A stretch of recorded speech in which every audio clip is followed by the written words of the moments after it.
नमस्कार, आप देख रहे हैं एनडीटीवी इंडिया और मैं हूं आपके साथ अनंत भट्ट। शुरू करते हैं खबरों का सिलसिला। सबसे पहले खबर कर्नाटक से, जहां बेंगलुरु में 22 जुलाई यानी मंगलवार को एक 24 साल की महिला की हत्या हो गई थी। इसकी जांच के लिए पुलिस ने अब 3 टीमों का गठन किया है।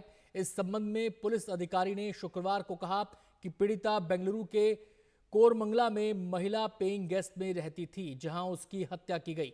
पुलिस ने महिला पर हमले का सीसीटीवी फुटेज जारी किया है, जिसमें एक शख्स पीड़िता पर चाकू से हमला कर रहा है। पुलिस ने कहा है कि महिला बिहार की रहने वाली थी और उसका नाम कृति कुमारी था। As regards the murder of a girl in a PG accommodation in the limits of Koramangala police इस मामले में केस दर्ज कर लिया गया है। इसकी जांच जारी है। हमने 3 टीम बना ली हैं। पुलिस टीम इसे लेकर काम कर रही है। The police teams are working on it and very shortly the accused will be apprehended. दक्षिण पूर्वी बेंगलुरु के कोरमंगला में 23 तारीख की रात तकरीबन 11:15 बजे एक युवती की हत्या कर दी गई, उसके पीजी एकोमोडेशन में। पुलिस ने इस युवती का नाम कीर्ति कुमारी बताया और ये भी कि वो बिहार की रहने वाली थी। एफआईआर के मुताबिक 11:10 पर एक युवक वहां पहुंचा और उसने महिला केयरटेकर को बताया कि रूम नंबर 303 में रहने वाली कीर्ति कुमारी के लिए वो फूड डिलीवरी करना चाहता है। महिला केयरटेकर ने उसको ऊपर जाने की इजाज़त दे दी, लेकिन कुछ ही देर बाद वो दौड़ के वहां से भाग निकला। वहां पर चीखने चिल्लाने की आवाज़ आई। आसपास के कमरे में मौजूद दूसरी लड़कियां जब बाहर निकली तो उन्होंने देखा कि कीर्ति कुमारी खून से लथपथ वहां पड़ी हुई है। फौरन केयरटेकर को जानकारी दी गई। केयरटेकर ने इसकी जानकारी उस पीजी एकोमोडेशन के मालिक को दी और उसने पुलिस को सूचना दी। पुलिस का कहना है कि 3 टीम बनाई गई है और जो हत्यारा है उसकी तलाश जारी है और जल्द ही उसको पकड़ लिया जाएगा। इसके अलावा पुलिस अब तक कोई भी जानकारी नहीं दे रही है, जैसे वो महिला क्या करती थी, बिहार में कौन सी जगह की रहने वाली थी। लेकिन इतना ज़रूर पता चला कि पिछले 3 महीनों से इस पीजी एकोमोडेशन में रह रही थी। सवाल ये उठता है कि रात में 11:10 पर ये युवक वहाँ जाता है। उसके हाथ में कुछ था जिसके बारे में उसने बताया कि वो फूड डिलीवरी करने आया है। महिला केयरटेकर उसको महिला पीजी एकोमोडेशन में जाने की इजाज़त देती है। ऐसे मामले पहले भी बेंगलुरु और दूसरे शहरों में हुए हैं और पीजी एकोमोडेशन खास करके जो महिलाओं के लिए बने हुए हैं उसकी सुरक्षा को लेकर सवाल उठे थे। सीसीटीवी लगवाए गए थे, यहाँ भी सीसीटीवी लगा हुआ था, उसका फुटेज पुलिस के हाथ लगा है।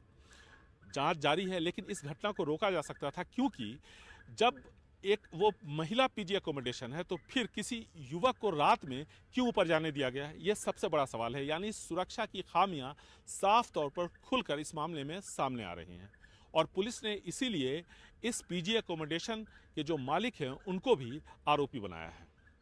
और पुलिस का कहना है कि जल्द ही इस पूरे मामले की तह तक पुलिस पहुंच जाएगी और जो हत्यारा है उसको पकड़ लिया जाएगा। जो जानकारी आ रही है, हालांकि पुलिस ने इसकी पुष्टि नहीं की है, उसके मुताबिक इस पीजी एकोमोडेशन के रूम नंबर 303 में डबल बेड था। एक पर कीर्ति कुमारी रह रही थी और जब वो कीर्ति कुमारी वहाँ रहने आई थी उससे पहले भी वहाँ एक महिला रह रही थी। वो बीच में छोड़कर चली गई थी, लेकिन बाद में उसने अपना इरादा बदल लिया। वो दोबारा रहने के लिए आई थी और उसने 1-2 दिन पहले ही वहाँ बैग रखा था अपना, यह कहकर कि वो अब फिर कीर्ति कुमारी के साथ रहेगी। और उसके उसी दिन या उसके दूसरे दिन, पुलिस को ये अभी तस्वीर साफ करनी है, कीर्ति कुमारी की हत्या हो जाती है। तो पुलिस का कहना है कि बहुत सारे क्लूज हैं उसके पास, लीड्स हैं और जल्द ही हत्यारे को पकड़ लिया जाएगा। लेकिन महिला पीजी एकोमोडेशन को लेकर फिर से, खास करके उसकी सुरक्षा को लेकर फिर से सवाल खड़े हो गए। बेंगलुरु से कैमरामैन कुमार के साथ निहाल खिदवई, एनडीटीवी इंडिया। अगली खबर का रुख करते हैं। उत्तर प्रदेश सरकार, मध्य प्रदेश सरकार और छत्तीसगढ़ सरकार अग्निवीरों को आरक्षण देंगी। मुख्यमंत्री योगी आदित्यनाथ और सीएम मोहन यादव ने इसकी घोषणा की है। सीएम योगी ने कहा है कि अग्निवीर जब अपनी सेवा के बाद लौटेंगे तो उन्हें उत्तर प्रदेश सरकार पुलिस सेवा में पीएसी में प्राथमिकता के आधार पर समायोजन की सुविधा देगी। उनके लिए उत्तर प्रदेश पुलिस में एक निश्चित आरक्षण की सुविधा उपलब्ध कराई जाएगी। जबकि मोहन यादव ने कहा कि करगिल दिवस के अवसर पर हमारी सरकार ने निर्णय लिया है कि अग्निवीर जवानों को पुलिस एवं सशस्त्र बलों की भर्ती में आरक्षण दिया जाएगा। सीएम योगी ने विपक्षी दलों पर निशाना साधते हुए कहा कि अग्निवीर अच्छी योजना है, लेकिन विपक्ष लोगों को गुमराह कर रहा है। अग्निवीर की योजना जैसे आगे बढ़ती है और जब ये अपनी सेवा के बाद वापस आएंगे तो हम उत्तर प्रदेश पुलिस सेवा में पीएसी में इन नौजवानों को प्राथमिकता के आधार पर समायोजन की एक सुविधा देंगे, वेटेज देंगे। उनके लिए एक निश्चित आरक्षण की सुविधा हम अपनी पुलिस में उपलब्ध करवाएंगे। एक ट्रेन मैन पावर हमें मिलेगा, अनुशासित युवा हमें मिलेगा और इसका लाभ राज्य लेने के लिए पूरी तरह हम लोग प्रतिबद्ध होंगे। मध्य प्रदेश सरकार आज कारगिल दिवस के अवसर पर यशस्वी प्रधानमंत्री श्रीमान नरेंद्र मोदी जी की भावना के अनुसार निर्णय करती है कि हमारे यहाँ विविध प्रकार की पुलिस और सशस्त्र बलों की भर्ती में अग्निवीर जवानों को आरक्षण का लाभ देगी। मेरी अपनी ओर से कारगिल विजय दिवस की आप सबको बधाई। अग्निवीर योजना के ऊपर सियासत दोबारा गर्म हो चुकी है। प्रधानमंत्री ने भी कारगिल विजय दिवस पर विपक्ष पर निशाना साधते हुए कहा कि किस तरह से पिछली कांग्रेस की सरकारों ने सेना को मजबूती प्रदान करने के लिए ना कोई आधुनिक उपकरण, ना कोई आधुनिक हथियार ऐसे मुहैया कराए, और जब सरकार अब अग्निवीर योजना लेकर आ रही है तो विपक्ष उस पर सरासर जो है गलत बयानबाजी और गलत जानकारी लोगों के बीच फैला रहा है। और साथ ही आज ये भी हुआ है कि उत्तर प्रदेश, छत्तीसगढ़ और मध्य प्रदेश के मुख्यमंत्रियों ने एक साथ ये घोषणा की है कि किस तरह राज्य में पुलिस सेवाओं में जब भर्ती होगी तो यही अग्निवीर जो 4 साल सेना में काम करेंगे, ट्रेनिंग लेंगे और उसके बाद जो है उनके लिए राज्य की पुलिस सेवा में आरक्षण किया जाएगा। लेकिन इस बीच विपक्ष भी जो है सरकार पर लगातार जो है ये बयानबाजी कर रहा है और आरोप लगा रहा है कि किस तरह से सेना को कमज़ोर करने के लिए अग्निवीर स्कीम को लाया गया। लेकिन प्रधानमंत्री ने कारगिल विजय दिवस पर वहाँ पर दरास में संबोधन करते हुए विपक्ष के ऊपर काफ़ी आरोप लगाए। आरोप में ये भी कहा गया कि कई ऐसी रिपोर्ट्स अलग अलग कमेटी की थी जिसमें ये बात कही गई थी कि सेना को एक यंग आर्मी यानी नौजवान लोगों से या कम उम्र के लोगों से लैस होना चाहिए और इस वजह से अग्निवीर योजना जो है वो ज़्यादा कारगर साबित होगी। और इसी के साथ साथ उन्होंने कांग्रेस की पिछली सरकारों पर भी आरोप लगाया कि सेना को कमज़ोर करने के लिए या आधुनिक आर्म्स एंड एम्यूनिशन या हथियार खरीद में कई बार घोटाले हुए और सेना को कमज़ोर करने की कोशिश की गई। और साथ ही साथ कांग्रेस पर यह भी आरोप लगाया कि कांग्रेस की पिछली सरकारों ने राष्ट्रीय सुरक्षा को लेकर एक सही नीयत और उस नियति के साथ फैसले नहीं लिए। और अब राज्य सरकारों की तरफ से जिस तरह से आरक्षण की बात की जा रही है तो कहीं ना कहीं 3 राज्यों में मध्य प्रदेश, छत्तीसगढ़ और उत्तर प्रदेश के मुख्यमंत्रियों ने यह बयान दिया है कि आगे राज्य सेवाओं में पुलिस की जो सेवा है राज्य में उसमें भी अग्निवीर से जो पास होकर या अग्निवीर की ट्रेनिंग लेकर जो युवक आएंगे उनको भी आरक्षण दिया जाएगा। नई दिल्ली से मोहम्मद गजाली, एनडीटीवी इंडिया। आपको याद होगा कि सबसे पहले एनडीटीवी ने आपको बताया था कि नीट यूजी 2024 पेपर लीक घोटाला मामले में सीबीआई को जले हुए प्रश्न पत्रों से पहला सुराग मिला। अब अपने आधिकारिक बयान में सीबीआई ने कहा है कि नीट यूजी 2024 का प्रश्न पत्र 5 मई 2024 को झारखंड के हजारीबाग के ओएसिस स्कूल से अवैध रूप से प्राप्त किया गया था। नीट यूजी स्कैम की 1 महीने की जांच में आखिरकार ये साफ हो गया है कि पेपर लीक हजारीबाग के ओएसिस स्कूल से हुआ था। एनडीटीवी ने ही सबसे पहले ये खबर दी थी कि पटना के लर्न एंड प्ले स्कूल में जो जले हुए पेपर मिले थे उनकी कोडिंग ओएसिस स्कूल के पेपर से मिलती थी और इस पर एनटीए खामोश था। सीबीआई ने अपनी तफ्तीश में एनडीटीवी की खबर पर मुहर लगा दी है। इनिशियल इस मामले की जानकारी जो है वो सीबीआई ने पटना पुलिस को दी थी। पटना पुलिस ने 5 मई को धरपकड़ जो है शुरू कर दी थी। फिर मामला ईओयू के पास चला गया था। उसने एनटीए से 19 मई को जानकारी मांगी थी कि क्या जो पटना में जले हुए पेपर्स मिले हैं उनकी कोडिंग ओएसिस स्कूल में जो पेपर्स मिले हैं उनसे मिलती है या नहीं। एनटीए इस पर खामोश रहा। बात तब सामने आई जब 1 जून को केंद्रीय गृह सचिव ने मीटिंग बुलाई। वहां पे एनटीए ने इस बात को कबूला। जानकारी के मुताबिक प्रश्न पत्रों के 9 सेट एसबीआई हजारीबाग से 5 मई को निकले, जिनमें से 2 सेट ओएसिस स्कूल पहुंचे। इस मामले का मास्टरमाइंड पंकज खुद भी एक इंजीनियर है जो पहले से वहां मौजूद था। उसने प्रिंसिपल और वाइस प्रिंसिपल की मदद से उनमें से एक ट्रंक तकनीक की मदद से खोला और पेपर निकाला। उसके साथ कई जाने माने कॉलेजों के एमबीबीएस के छात्र थे जिन्होंने 1 घंटे के अंदर पेपर हल किया। इन्होंने ये पेपर पटना में जो छात्र थे उनके साथ भी शेयर किया। सीबीआई को जले हुए पेपर पटना के लर्न एंड प्ले स्कूल से भी मिले हैं। इनमें से ज्यादातर को सीबीआई गिरफ्तार कर चुकी है। बाकी जिन छात्रों ने पेपर लीक की मदद से एग्जाम दिया, उनकी तलाश जारी है। इस मामले में सीबीआई अभी तक 33 जगह छापामारी कर चुकी है और 36 लोगों को गिरफ्तार कर चुकी है। सीबीआई की जांच अभी झारखंड और बिहार तक ही सीमित है, लेकिन जिस तरह से जांच आगे बढ़ रही है उससे ऐसे लग रहा है कि कुछ और राज्यों से तार जुड़ते हुए नजर आ रहे हैं। नई दिल्ली से नीता शर्मा, एनडीटीवी इंडिया के लिए।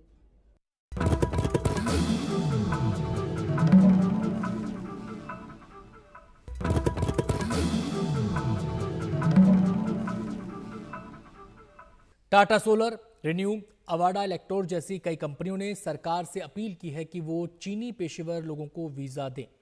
भारतीय सौर मॉड्यूल के निर्माताओं का कहना है कि भारत सरकार चीनी इंजीनियर्स और तकनीशियनों के वीजा आवेदन क्लियर करे। ये तीनों कंपनियां जनवरी से इस कोशिश में हैं कि वो 36 ऐसे वीजा आवेदन क्लियर करें ताकि उनके मॉड्यूल में मदद मिल सके।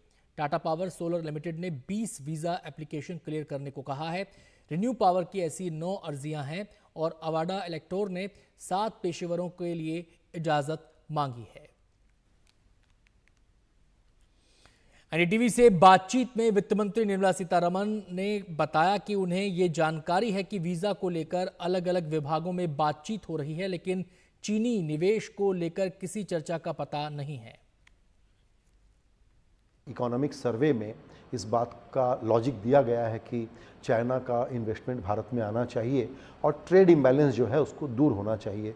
एकदम सही बात है इन प्रिंसिपल अगर हम देखें तो, लेकिन ये फैसले सिर्फ एक थ्योरी पे नहीं हो सकते। लेकिन इसकी चर्चा बहुत ज़्यादा है कि चूँकि हम वीज़ा दे रहे हैं वहाँ के लोगों को यहाँ आकर के काम करने के लिए, तो एफडीआई आए, इसमें क्या दिक्कत है? अभी इसके ऊपर कोई सीरियसली मेरे सामने चर्चा नहीं आया है। हाँ, कुछ सरकार के डिपार्टमेंट्स में वीज़ा देने के लिए डोमेन एक्सपर्ट्स का या टेक्नोक्रेट्स को ले आने के लिए PN3 प्रश्न 3 के विषय को समझ करके वो तो हो रही है, चर्चा हो रही है, मगर डिसीजन कहीं हुआ है नहीं। मुझे तो नहीं लग रहा कि डिसीजन हुआ। ये वीज़ा के विषय में, इन्वेस्टमेंट के विषय में चर्चा मेरे सामने तक नहीं आया है। पुरानी पेंशन व्यवस्था नहीं लौट सकती क्योंकि इसका खर्च उठाना मुश्किल है। एनडीटीवी से एक्सक्लूसिव बातचीत में नई पेंशन व्यवस्था पर पुनर्विचार करने के लिए गठित हाई लेवल कमेटी के अध्यक्ष और वित्त सचिव टीवी सोमनाथन ने ये अहम बात कही है। उधर कर्मचारी संगठनों ने कहा है कि जो सुविधाएं ओल्ड पेंशन स्कीम में कर्मचारियों को दी गई थी वो सुविधाएं उन्हें मिलनी चाहिए। देखिए हिमांशु शेखर की ये रिपोर्ट। पेंशन सिस्टम को कैसे बेहतर किया जाए।